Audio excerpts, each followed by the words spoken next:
Je m'appelle Rudy Ricciotti, je suis architecte. Je fais ce que je peux. Je travaille sur des croyances. Je fonctionne à l'énergie. J'honore la valeur du contexte et la valeur du monde du travail. Les valeurs du monde du travail. Et j'ai sur ce chantier un associé totalement dévoué à l'ouvrage qui est Marc Boyer. Excellent confrère. Ce qui me pousse à concourir, c'est d'accéder au droit au travail.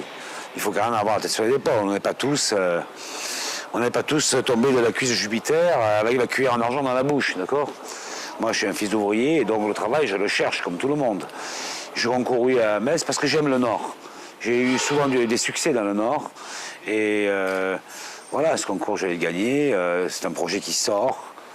C'est une certaine difficulté parce que l'ouvragerie est complexe, savante, mais je suis heureux de le voir aboutir.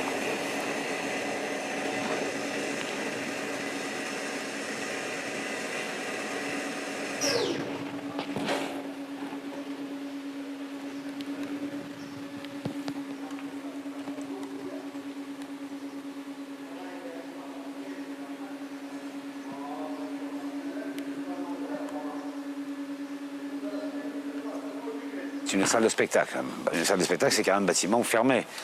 Donc on ne peut pas demander aux salles et aux studios d'enregistrement d'être ouverts comme des villas californiennes sur la plage, d'accord? Donc ce sont plutôt des objets fermés, sauf que la constellation des percements traduit une porosité. En même temps, il y a le hall, il y a des espaces d'accueil qui sont ouverts au public. Et moi, je crois que le système est aussi très intégré formellement dans la topographie générale du site. Il a une grande visibilité sur l'avenue, sur le boulevard, très encastré dans la pente, dans la topographie de l'autre côté. Mais je crois que c'est aussi aux gestionnaires de ce lieu de fonctionner dans une porosité sociale, de recevoir aussi des acteurs, des musiciens du quartier, d'accompagner les vocations musicales qui naîtront dans ce quartier. Je suis sûr qu'il va en naître. En même temps, je sais que l'ambition musicale est très élevée. Hein. On a quand même des studios d'enregistrement très soignés, avec des planchers sur ressort, des absorbants surdimensionnés. C'est une vraie salle de rock, hein. Attention, c'est une vraie salle de spectacle. C'est pas une maison des jeunes, hein. C'est pas une maison de quartier. Ne se trompe pas, c'est une vraie salle de rock, voilà. Le projet est un peu une boîte à musique. Vous voyez, c'est un bâtiment en béton blanc très sophistiqué, très soigné, constellé d'éclats, de lumière, un peu comme une boîte à musique finalement, qui va irradier de nuit des lumières facétieuses. Il amènera une présence dans un quartier qui est confronté à son renouvellement urbain, et il amènera une dynamique d'activité, je n'ose pas dire culturelle, mais musicale, oui, une dynamique dans un quartier qui a besoin de sortir de sa mono-activité. C'est un peu une luciole, pour reprendre un terme de Pasolini, mais sans la détresse de Pasolini. Metz a pour moi l'image, vous savez, je ne sais pas dire Metz, je dis Metz, en provençal, a une image d'engagement important en matière de musique. Je ne sais pas si vous le savez, mais Metz a une réputation. Dans tous les spectres de la musique, que ce soit de la symphonie jusque dans le rock, c'est une ville qui a une image autour de la musique, comme d'autres villes ont une image sur la photo, comme Avignon a une image dans le théâtre. C'est ça. Et je trouve que cet équipement vient naturellement en prolongement, en accompagnement de tous les équipements musicaux de la ville. Pour moi, c'est culpabilisant, c'est intimidant de travailler à Metz parce que lorsque je visite les différents équipements, c'est bien quand même, tu vois, ce que vous avez. Tu vois, c'est une belle ville, Metz, qui est bien équipée. Voilà. Et je trouve que d'avoir programmé cet équipement dans un quartier dit en difficulté sociale, c'est une vraie main tendue au quartier.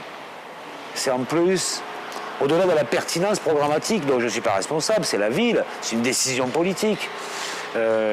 Au-delà de cette pertinence programmatique, il y a une pertinence d'implantation, d'être dans les quartiers en difficulté. On est au cœur même de la loi SRU, Solidarité Renouvellement Urbain, qui fait que l'argent public doit servir prioritairement à défendre des investissements dans les quartiers dits en difficulté, de sorte qu'ils ne le seront plus peut-être un jour en difficulté, afin que la ville fabrique sa propre cohésion, fabrique sa mixité d'activités. Vous voyez,